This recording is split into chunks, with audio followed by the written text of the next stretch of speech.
Alright, prepping this area for the water catch system.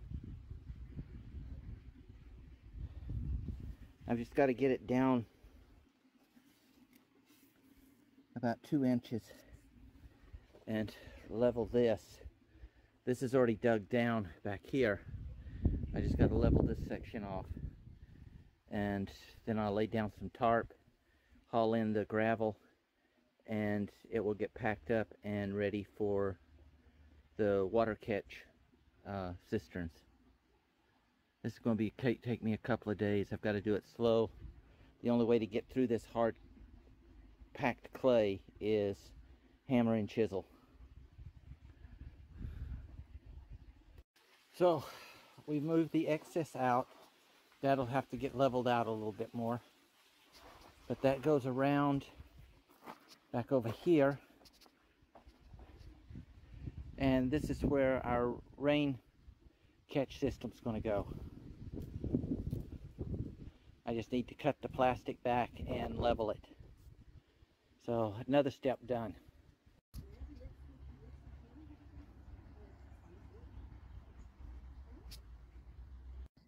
The gutters are up. Now I'm starting to clean these. This is one of the better ones. I've already got the top cleaned out, but we got to clean all these out and then get them into place. Okay, so these are up.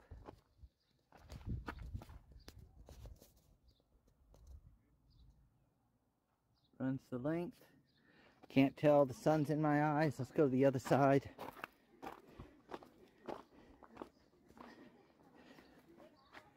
There we go.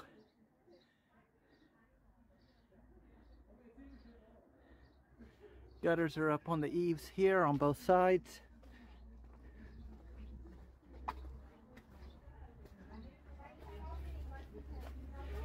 The gutters were too flimsy. I couldn't run them to the back.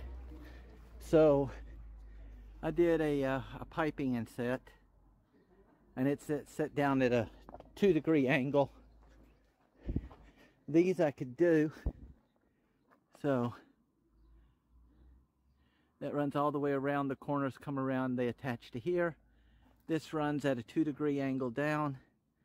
This runs, as you can see, at about a 4-degree angle down into the tank. The tanks fill up, and by gravity pressure will fill each other up. The center one has a larger intake. That's where the pump will go. The pump line and power cord will come through here. I've got the connection in there for the power. All of that set up, and we'll run a final test to make sure there's no leaks anywhere, and that should do it. About 95% done. B window is in.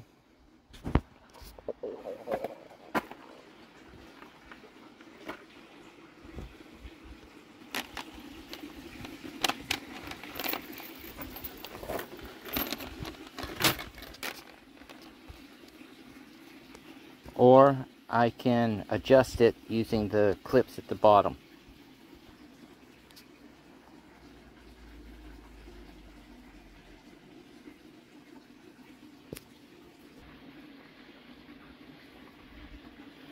So that's done.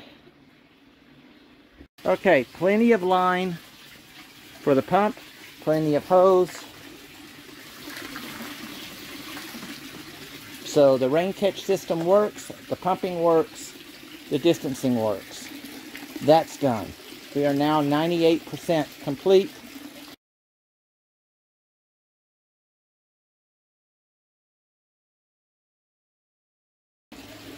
The company that sent this to me, I wound up with multiple leaks all over the place. I don't know if it was just one of those Monday productions or what, but it's an Intex. Alright. I wound up with leaks all along the sides.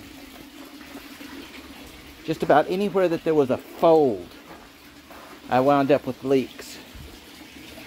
And I had multiple leaks on the bottom. I wrote the company, explained the situation. They offered me an €80 refund if I could fix the leaks. And I had to point out to them that it would cost more and or equal to fix the leaks than it would be to just get a new pool. So to save shipping and everything, they just refunded my cash, and I'm using the cash that I got back from that to do all the repairs. So currently I have all the side leaks sealed. The bottom, I had multiple leaks, but the only way I could get to them was to drain the pool and then try to find the leaks. Instead, and this is what cost the most money, is I got a special aquarium glue that would seal underwater. And so I bought some thick black pond foil. God, that stuff's expensive. And I had to start putting down a layer, and slowly that the entire bottom was covered and sealed. I don't seem to be having any more leaks. However, in this damn weather, I am losing a lot of water due to evaporation now. And I'm trying to fix that issue.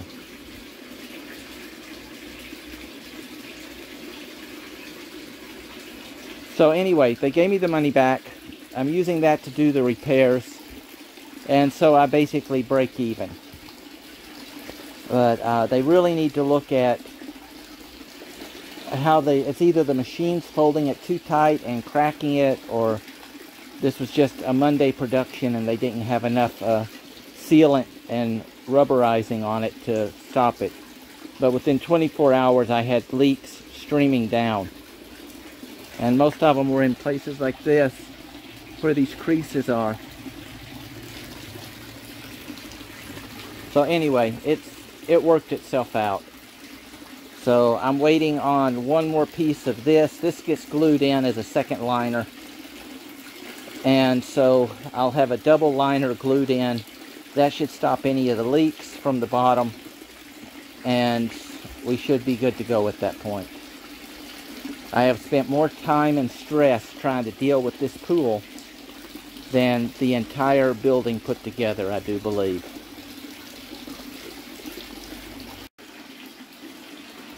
Bottom liners are in and sealed. Hopefully at this point we will have no more leaks.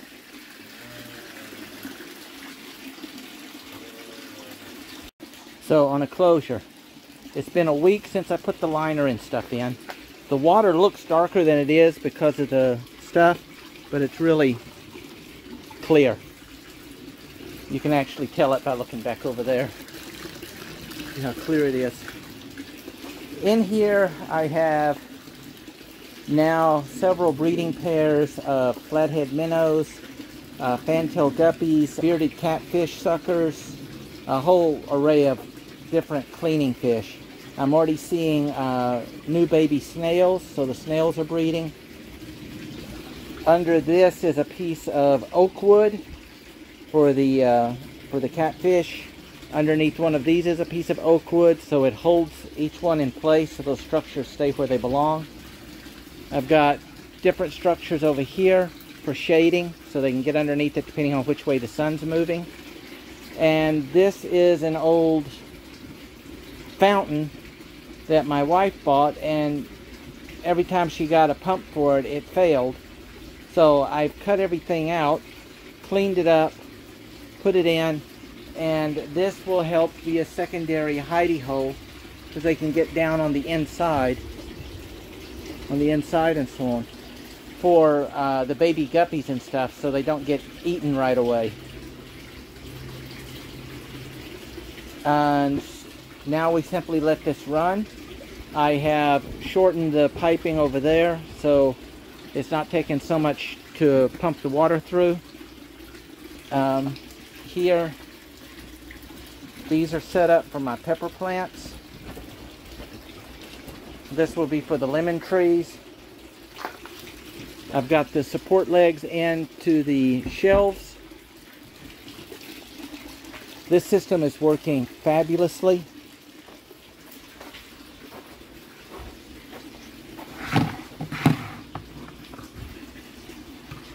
I put corks into these as well. That one kept trying to leak on me. You'll notice on these also in here, I have the tubing around it, and I took a piece of the those swim noodles and made a stopper for each one. Now this is the coarse material, and as you can tell, that's still extremely clear, and it's been running almost a month. Probably next month I'll have to open it up and at least clean out the bottom. The microbes that has the water, has the air running to them, looks even better.